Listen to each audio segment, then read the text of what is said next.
Welcome to Bayou City Professionals, the show where Houston's trusted leaders and experts share their insights and stories. Hosted by Houston attorney Brian Eisen.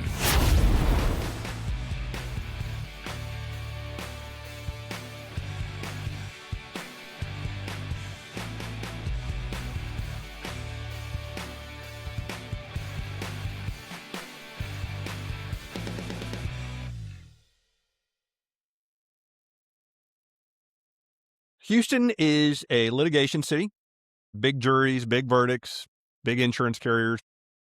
I'm joined by someone who is in that fight every day, Rashmi Parthasarathi. I hope I'm saying that right. Managing partner at the Kishinevsky law firm. She tries personal injury cases here in Houston, stands up to insurance companies, and has been recognized as a rising star and top 40 under 40 lawyer. But titles aside, today we're talking about what this work actually feels like. Rashmi, welcome to Houston on Record. Thank you for having me, Brian. So you're in the trenches. What does a real week look for you like right now? A real week is barely controlled chaos. We are actually starting to get ready for trial. I do have a motor vehicle car wreck trial coming up early March with my law partner. He is the Kishinevsky and Kishinevsky law firm. It's Mr. Leo Kishinevsky. He is also my husband. So we are a husband and wife attorney team. We also have 2 small children under 3. So week by week, day by day, it is controlled chaos. Most days it feels like a bar fight rather than a ballet. I always use this metaphor with my clients even. I tell them, if motion practice litigation is like a ballet with rules and everyone has a part to play, trial is like a bar fight. You never know what's going to happen. You only have so much control, and that control is how much you prepare for trial. But you have to think on the fly, you have to act on the fly. You got to make sure you don't get shanked by that beer bottle, coming at you. So it's a lot of moving parts. And, we are a family business. And so that comes into play as well. Yeah, no, I'm a criminal defense attorney. I try cases too. And yeah, that is a great way to put it. You just don't ever know. And then sometimes you're in trials with some of the judges who are good judges and who are fair and good arbiters of everything that's going on. And then sometimes you get just really, really awful judges too. And that's part of it too. I'm sure that's the case in personal injury as well. Completely. And you just kind of take it as it comes. I think if you believe in your case, if you do good work, if you're diligent, there are ways to get around bad judges, right? There's ways to get around bad rulings. You just have to really be willing and able to stay flexible. And I think that is a key word, I would say, being a personal injury attorney in particular, or if you're doing any type of litigation, is you have to stay flexible. You have to constantly be searching for new avenues to get what you want, fight for your client. And I will say this, I'm happy to say that there's more and more women coming up in the field. I think plaintiff personal injury used to be an old boys club for the most part. So I'm seeing more and more young women entering the field, which I think is fantastic. I think we offer a different perspective, but with that comes different challenges on a personal level. For example, 2023, I was in trial. I didn't want to be in trial in October of 2023. I had just had a baby, actually. I was 5 weeks postpartum after I don't want to say a traumatic C-section, but it was an emergency C-section situation.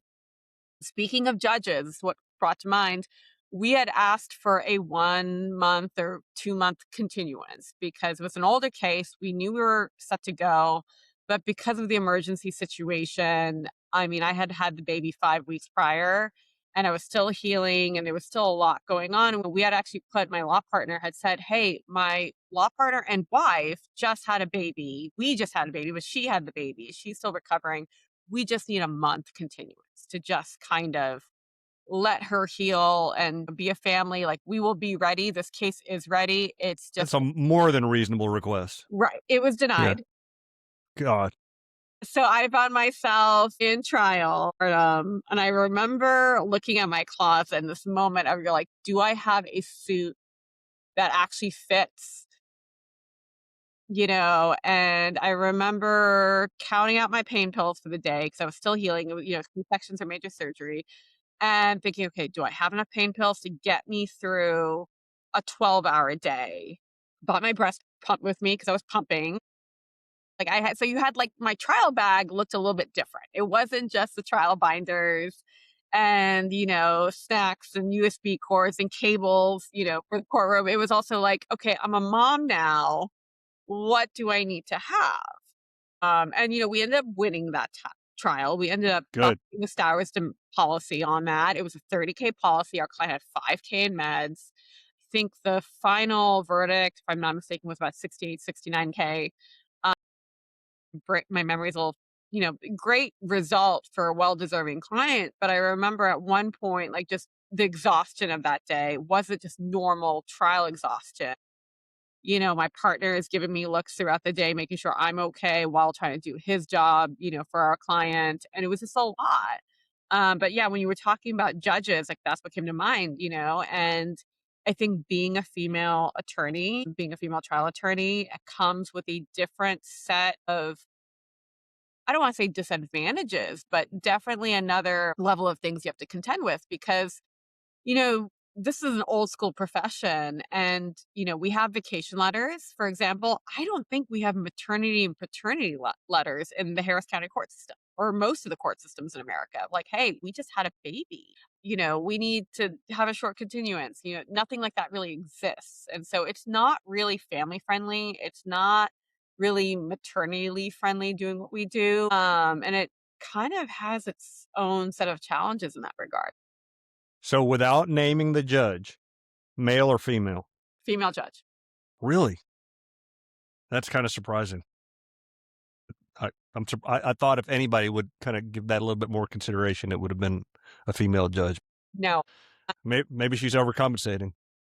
maybe not overcompensating, but sometimes I think there's two types of people in the world, and this is not just the legal profession. This is all walks of life. It's this idea of this was hard for me, let me make it better. Or it's this was hard for me, why should it be better for next generations? I just need to suck it up, buttercup, and move along. So no, I don't know if that judge in particular, that was her mindset. I don't know if maybe she just didn't read closely the, agreed motion for continuance. Defense counsel was lovely. They were like, no, I get it. Like we can totally agree to this. I don't know what the situation was like. I just know I was like, we're like, oh, because we actually had 3 trial settings in 5 weeks for my postpartum period. 2 of them got continued, no issues. That one, it was like, "No, you're coming in." Well, I'm glad you were able to get the result for your client that you did. That was a really great result. Thank you. And I hope they appreciated what you had to go through to get that for them. So was there a moment when you realized, okay, I'm a trial lawyer? I have that moment every day. Like I said, it's hand-to-hand combat what we do, and there are some days when you wake up, you're like, "Am I really doing this? Okay, I'm really doing this." Because my time now, especially with 2 young children, is split. My days start pretty early, but there's moments where you're like, you have like crazy deadlines that just kind of pop out, and you've got very contentious emails going back and forth with defense counsel at times, right? Because you're trying to do your job. Their job is to stop you from doing your job. So it's a naturally contentious field we're in. And so there are some days where you're like, okay, I've got a handle on things. And there's some days I'm like, are you kidding me? And you feel that spike in temperature, you feel that anger kick in, and you're like, okay, I guess I now have to like do my job, which we always want to do. But there are some days where you do your job more, which is fight for your clients. So as my adversarial counterpart is the district attorney or, an assistant district attorney. And I think it's not as bad for us as it is for you. And that may be because I see these folks like every day. Like I'm going to be, chances are I will see them in court. And if they're jerks to me, they have to look at me pretty much every day, because I'm in Harris County almost every day. I go to other counties too. But I guess, you aren't in court every day. I mean, you're in court when you're in trial, right? Trial, oral hearings, minor prove ups. It's a little different. And, Depending on the insurance carrier, because that's the real bad guy in this. It's not your opposing counsel, it's the insurance carrier, right? Like you're trying to get them to put money on the table for our client. And so you'll never really talk to the adjuster face to face, especially when a case is in litigation. At least in pre litigation, you might have some phone calls. But if a case is in litigation, there's an insurance adjuster on the other side, nameless, faceless. You don't really talk to them. You don't have one on one time with them. Depending on the carrier, depending on the circumstances, you might not even stick with the same defense attorney throughout the entirety of a case. You might go I mean, we've had cases we've gone through like 3 or 4 defense attorneys, it depending on, the facts and how big the law firm is. Are they in-house counsel or is it being referred out-house? It depends. So, you go through multiple attorneys. You don't get to see them every day. They're, again, nameless face people. And you're not with them through the longevity of a case. What now? I mean, your professional relationship with these folks, I'm sure it's different defense firms, outside counsel that you have to deal with. Are there, without naming names, do you find that some are easier to get along with than others? I mean, you can name names if you want, but you Okay, may not want to. but I would say they're not all bad guys. In fact, there's several that we work along really great with. And I think it also comes down to firm culture. You see us even on the plaintiff side, right? Like I'm sure there's defense attorneys that look at certain plaintiff attorneys and be like, oh God, I hate that firm or I hate this. I think it really comes down to firm culture. And there's definitely great defense attorneys we've worked with. And the best ones are they're usually very experienced. They've been around. We've had them multiple times on multiple cases throughout the years. Or, some of them come from a firm that, has a great firm culture where, there's one firm, I will not name it, but one of the partners once told me, it's like, we tell all of our attorneys, be kind, be nice to opposing counsel. Like, don't be a jerk about it. Don't, for no reason. And I thought that was actually a very great thing because end of the day, we're kind of, we're fighting for our clients. They're fighting for their clients, but we're actually in the same ecosystem. We all have to get along. Yeah, and reputation is really, really important. I think one thing that maybe kind of fosters us getting along, other than seeing each other every day, is we have a big Christmas party every year. I'm part of Harris County Criminal Lawyers Association, and we throw a really great Christmas party. I've been to that one a couple times. Maybe that's how we met previously. Maybe. It's a great night. Yep. I have lots of memories, and maybe some misplaced memories too. I usually leave at a reasonable hour. A lot of these folks will stay, well into the hour, like the wee hours, or go somewhere else in after party. I'm a little too old for that. But what I was going to say was our opposing counsel's there too. Like you'll see lots of people from the DA's office, and then you'll see, court staff and stuff too. And fostering camaraderie like that, or at least a good professional relationship, is a good thing. Do y'all have anything like that where you ever kind of have the opportunity to kind of socialize with these folks? I think some of the larger firm parties that we go to, like Abraham Watkins is one of the oldest firms in Texas. Like theirs pretty big, and you'll meet definitely people on the defense side as well on occasion, but not really. I think you're right. It's pretty segregated in what we do. You're either a member of the plaintiff's bar or you're a member of the defense bar, and there's very little interaction for the most part on a social level. What is your experience with, say, juries in Harris County versus some of the other counties that you might practice in? I would say in Harris County, they tend to lean pro plaintiff. The viewpoints are for the individual, not for the big business insurance carrier. In other counties like Montgomery, it's a hard county to get a good verdict in for a reason. I'm sure you've heard stories. For us too. I've gone to trial in Montgomery County, and it's a tough crowd, those jurors, every single time. They're very conservative. I've had jurors flat out tell me, like, it doesn't matter if the defendant's at fault. This is voir dire, right? And they're, you're getting a lot of activity. You're trying to elicit a lot of conversation. You want to get the conversation flowing, see you can get struck. And I've had jurors flat out tell me, look, I don't care if the other driver was drunk. I don't care if he was completely negligent. I could never find or award money to someone who's been injured in this type of car wreck or this kind of truck wreck. I've had people flat out tell me that because they don't believe in it, right? They're like, well, if you get injured, that's too bad, so sad. It feels a little bit more callous in certain counties outside of Harris.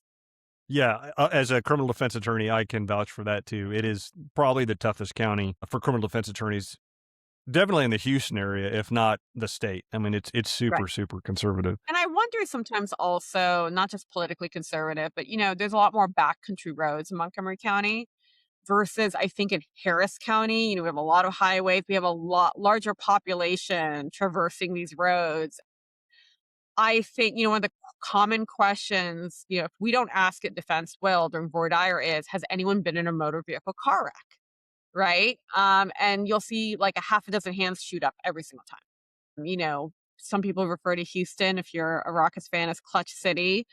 I call it car wreck city. Everyone's constantly playing bumper cars with each other for various reasons. And I think car wrecks are so common. I think there is this feeling of, I've been in a car wreck.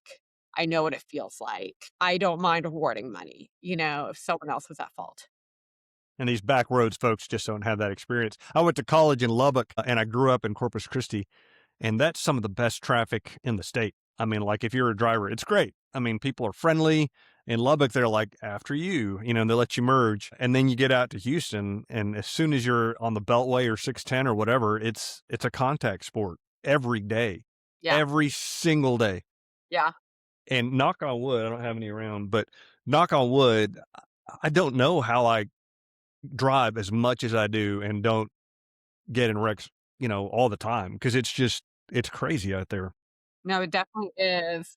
I think the other big thing to take in mind, doesn't matter what county you're in, is you can't mention insurance in trial. So, and you can't sue an insurance company directly under a third party claim. You're suing the driver, or if it's a commercial car wreck or truck wreck, you're suing the company and the driver. So I think there is this misconception where people don't realize, hey, that verdict I'm getting, it's an insurance carrier that's going to pay out. It's not going to be the individual. And I wish more people knew that. Definitely, I think that would change their conception. And I think the other idea is, there is this myth because of the insurance lobby that, the volume of claims happening and jury verdicts happening, that is what's causing everyone's insurance to go up in price. And I tell people, like, that's not right, actually. It's just corporate greed, honestly. Mhm. Because there were several years, especially right around the pandemic, where we saw car wrecks go down because people weren't driving, 2020, part of 2021, but everyone's premiums were still going up because they had to recoup that cost somehow, right? And then right now, it's just insane how much these premiums are going up, especially in the state of Texas. So I wish more people knew that. It's like, nope, it's just simple insurance corporate greed causing everyone's premiums to go up. Yeah, yeah, the story that comes to mind, I'm sure you have recounted this one many times talking to other people, is that whole McDonald's, the coffee thing, Yeah. and how they sold that story, and all the late night folks, all the talk show hosts were just making jokes about it. This lady suing for millions because she spilled some coffee on her. What they didn't realize is that she had to have skin grafts, and all she wanted was her medical bills paid. I think the medical was like 18,000 in that case Yeah. originally. I mean, she was in the hospital for 2 to 3 weeks. The coffee was so unbearably hot that it was just egregious. I think it was like double the temperature what it should have been, and I remember Mhm. that, and I think part of the insurance lobby wasn't even just McDonald's. I think it was actually cigarettes. It was Philip Morris behind a lot of the lobbying around that time, because around that time with McDonald's, you also had a lot of lawsuits going on against cigarette companies. And I think I wish more consumers understood the type of lobbying that happens behind the scenes. There's a good documentary on that too. I can't remember the name of it, but I'm pretty sure it's on Netflix, and it's all about that case, and it's really eye-opening. I wish more people would watch it.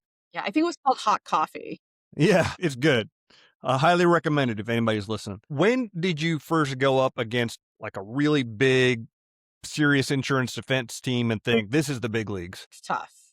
I feel like this is going to sound really, really strange. And I think it has to do with my own personality, right?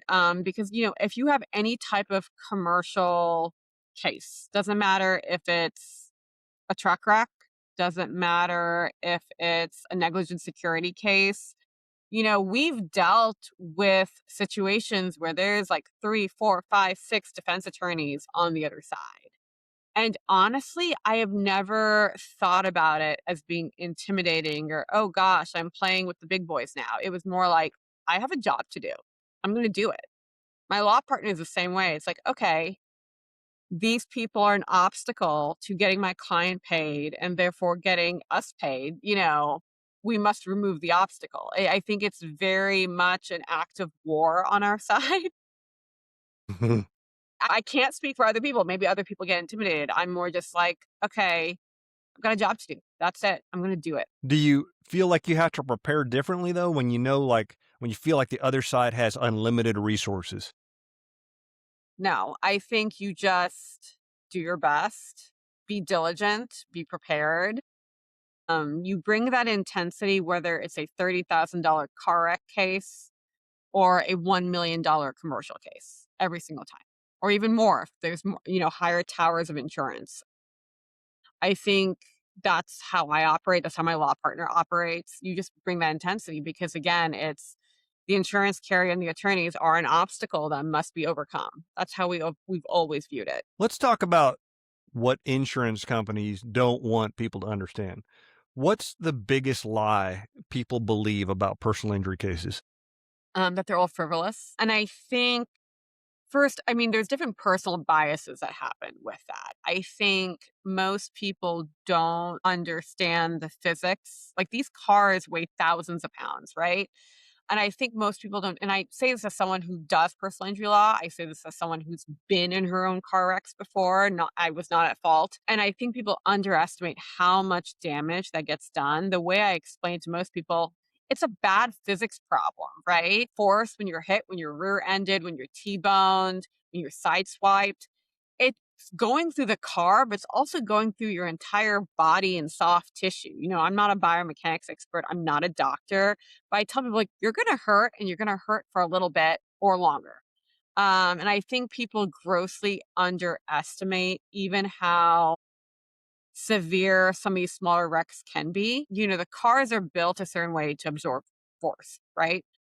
But that force also goes through the humans, or what I like to say, the human flesh bags that are sitting in the car, right? And you don't take into consideration like just like that bump and that forward and back motion and what that does to your spine, right? And I guess I just wish people like understood that. I wish they understood that these are not frivolous claims. And don't get me wrong, I'm sure there are unscrupulous attorneys, there are in every profession that file frivolous claims. We are not one of them. My clients are usually seriously injured. They've lost time off of work. They've lost time because their cars have been totaled or damaged enough where, they have to go into the shop. It's really affects their life, especially in a city like Houston, that we are not a pedestrian city. Like you need a working car. No, not at all. We don't have a bus system that runs on time. We don't have a large metro rail like New York City or Washington, D.C. metro area where I grew up. We have only what we have. And, when you're hurt, when you work in a job that also requires a certain level of physicality, a good chunk of our clients are blue collar workers. They might be working in a warehouse. They might be, working, out in Pasadena near one of the refineries, so when they get into like a car wreck on their commute home, that affects their ability to work without pain or work at all in some situations. I've had clients who've had to go on temporary disability because of a bad car or truck wreck. Why do some people settle too early? A lot of different reasons. And again, this is not me knocking any other firms. I think there's a lot of attorneys in this field that want to just make money. It's not about compassionate representation for their clients. So they take the first offer that they're given because they don't have the experience to fight back or understand this is not a fair. I'm just speaking from the attorney side or the business perspective, right? Especially there's a lot of solo attorneys that are starting out brand new. They just graduate from college, from law school or college, they put their shingle out. Yes, and they're just trying to get money in the door. So like they'll take the good enough settlement without actually really one listening to their client, analyzing the case and understanding there might be higher damages. It might not just be about past pain. It might be about disfigurement. It might be about lost wages. It might be about a whole host of other things that they should be going after. And you generally don't get bigger settlements unless you start litigating. My rule of thumb, my law partner's rule of thumb is if I get a truly I'll say bad offer from an insurance company. Let's say my client has 20K in meds and the offer is only 5K initially. I'm at a stage in my life where I don't bother negotiating. I tell my client, like, look, we're just going to file that lawsuit.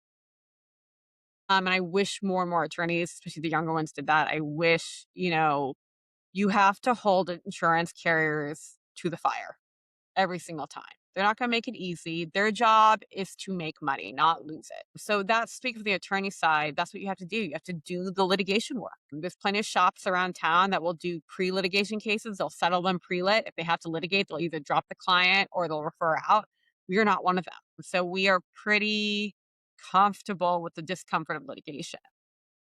The other And what dynamic I will add, because, sometimes it does come from the client. Sometimes I've had clients who are like, I'm tired. This is taking forever. And then that becomes a whole different conversation because my job as their attorney is to make sure they're getting maximum results, help them get through the tough phases of litigation. But I've had situations where clients were just like, enough, and my job is to also listen to the client. Yeah, yeah, and they may be risk averse as well. What separates a case worth six figures from one that fizzles out? Couple different things. Not every case is going to be six figures, right? You're dealing with insurance policy limits. For example, in relation to just car wrecks, which is a great example, most people in Texas only have the minimum liability policy, which is 30,000. Not everyone's going to have 50 or 100 or more, right? Because insurance is expensive. So most people just have the minimum policy. And I have to have that conversation all the time with my clients because they see these billboards or they see these commercials where like, is my case worth millions? And I have to tell them like, well, look, there's a minimum policy and it comes down to the liability and damages, right? Was the other person completely at fault? Were there's egregious circumstances such as drunk driving or they were under the influence or something else? What are your damages actually like? If a client only has like 5,000 in medical and they feel perfectly fine, that's not going to be $1 million case without other factors, right? Did they lose their job?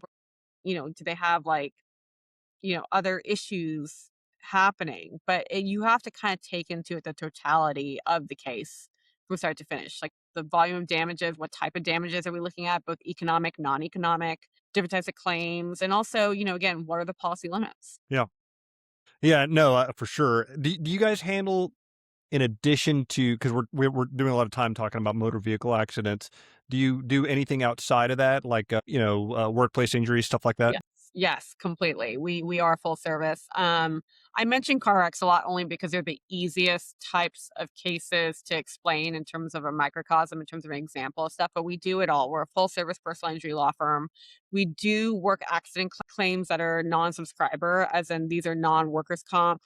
We do negligent security cases. If someone's been injured at an apartment complex or hotel due to negligent security, we've got some pretty great results on those. Like work accidents, refinery, catastrophic, we do it all. And if we need a little help, we have no problem co-counseling with a larger firm as well.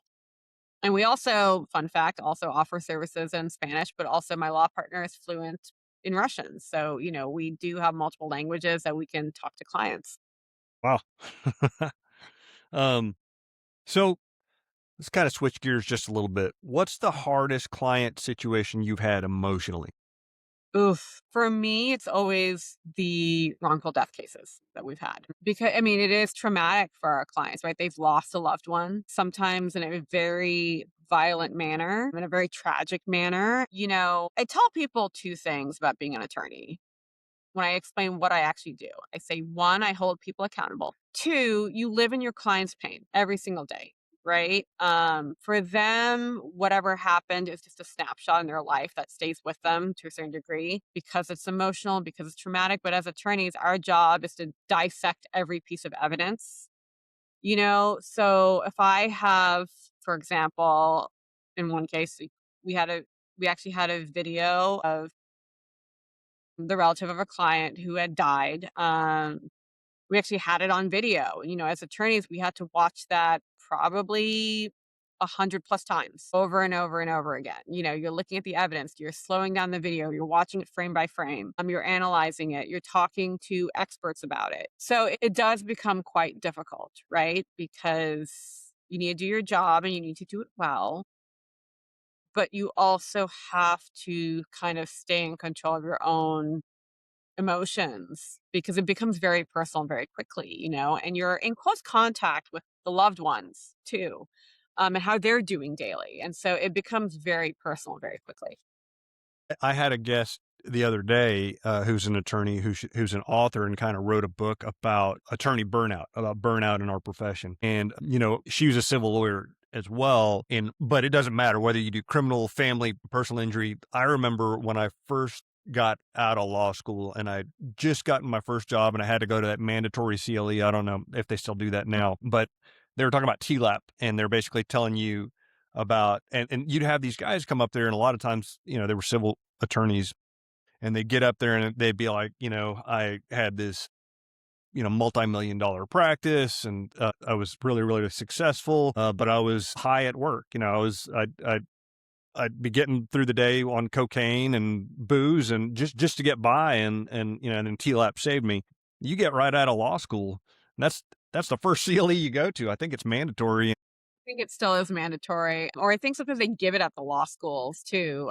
They always have someone near bar prep come by. And yeah, And we need it because we do touch so much emotional, like people going through such difficult things. I mean, I I handle criminal defense. I see some people's liberty on the line, but I mean, you're literally dealing with somebody's life. Like you're literally dealing with someone who died, someone, and you have to watch it over and over again. How do you?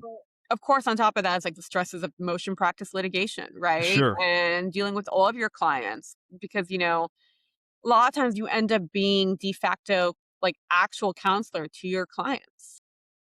Not just their attorney, but sometimes like their, therapist will call you with every little definitely. thing. And it's my pleasure to do so. My law partner and I, Leo and I talk like, what do we offer? Compassionate representation every single time we meet clients where they are. But it does take a toll, right? We're human too. So between the actual litigating and dealing with insurance adjusters and opposing counsel and the volume of clients we have, making sure their emotional needs are met, making sure we're accessible to them as much as we can. And also just, I guess, the secondary trauma sometimes of dealing with cases that are tragic. It takes a toll after a while. Is it hard not to take it home with you? Sometimes. I'm gonna be honest, sometimes. I think in this industry, the highs are high and the lows are low because you want to get good results for your clients. You want to make sure they can be made whole as much as possible. And you don't always win everything. It doesn't matter the merits of the case. Sometimes it just doesn't work out, especially if you're in trial. You're depending on 12 people to agree with you, and you don't always win. Or even if you do win, you don't get the result you want, right? That will cover all of your client's damages, right? They might decide, oh, there's some contributory action happening. They might decide it's hard, and it's definitely hard. I'm a big advocate for mental health. Like that's the one thing I tell a lot. Well, there's many things I tell young attorneys when I meet them. I would tell get yourself a good therapist now. Great advice. Great Get advice. 8 hours of sleep, watch your Yep. nutrition, go to the gym, go for walks on your lunch break. I was a young attorney back when I first started practicing. I originally started in immigration, and then I did some mass tort work and finally single action personal injury cases, since 2020. But I was a young attorney that I never took lunch breaks. I would work 10, 12 hours a day, sometimes longer. You can't do it forever. You can't do it forever, and then especially now as a mother of 2 young boys, both under the age of 3, I mean, I take my sleep personally. I've got my multivitamin supplements. I, have a great therapist. I tell people, get a good therapist. Every attorney I know has a therapist for a reason because this job is mentally, emotionally, and physically taxing every I single. have one. I have one, and I think it's great. And we were talking about that yesterday. There used to be, I think, 20 years ago, maybe there might have been a stigma. When you talk about stuff like that, yeah, I have a therapist, and people go, "Well, what's wrong with you?" But I feel like that's in large part gone away, or maybe it's because I do what I do, and I work with so many other people like you and me, who are in high stress jobs, and it's normal to need help and to ask for help. Of course, yeah. But I'll tell anybody who asks, yeah, I see one. I think it's great. I highly recommend it. What keeps you in this fight? The clients. We have a lot of deserving clients, and I legitimately get upset when I see some of the shenanigans, I should say, that I see in the insurance industry. Or even with big corporations. We once had a client that was injured. It was no negligent security case. It was actually my law partner's case. And, when he was in the hospital, he was injured. They wrote a bad review for the establishment in question. The owner of the establishment is reaching out to him while he's in the hospital trying to get him to take the review down. I mean, you can't make this up. Like, this is the type of stuff we see every single day, whether it's companies or corporations or adjusters trying to get to your client bedside, or, in some situations, I've had the insurance carrier essentially get a PI out there to essentially stalk our clients, on bigger commercial cases. They're trying to get photos of our clients when they're at the grocery store, when they're doing school pickup and drop off. Uh, It's like behavior stalking. It essentially is. Yeah. They're trying to find evidence that they're not really injured, and I tell my clients, I'm like, "Look, you have to live your life, injured or not. You still have kids to take care of, or elderly grandparents to take care of. You still have jobs, Yeah, they're gonna be moving around. They might not be walking with a cane, doesn't mean they're not injured, doesn't mean they don't have health complications depending on the facts of the case. But when I see behavior like this, it feels a little David versus Goliath, right? It feels Definitely. icky. And I don't think people realize just how egregious it can get with some of these insurance carriers and big corporations. Let's do something kind of fun where we can kind of close this out. We're going to do a little rapid fire, okay? Like, I'll ask you a question, like 20-second answer. Okay. So, rapid fire. Trial or settlement? Neither winning. Being the best result, whether that be trial or settlement. Voir dire or closing? For dire. It's a lot of fun. Settle on the courthouse steps, yes or no? Always. Hardest part of being a managing partner? The many hats that you have to wear. One trait every successful Houston lawyer must have. Diligence. One myth about you.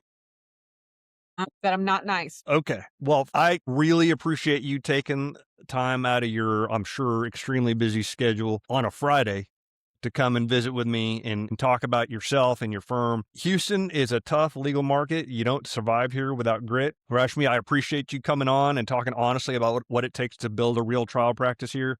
If someone needs a strong personal injury lawyer in Houston, or another lawyer needs a referral partner, where can they find you? They can find us at 83. All right. This is Houston on Record, real lawyers, real conversations, and we'll see you next time. Thank you again, Rashmi. Thank you.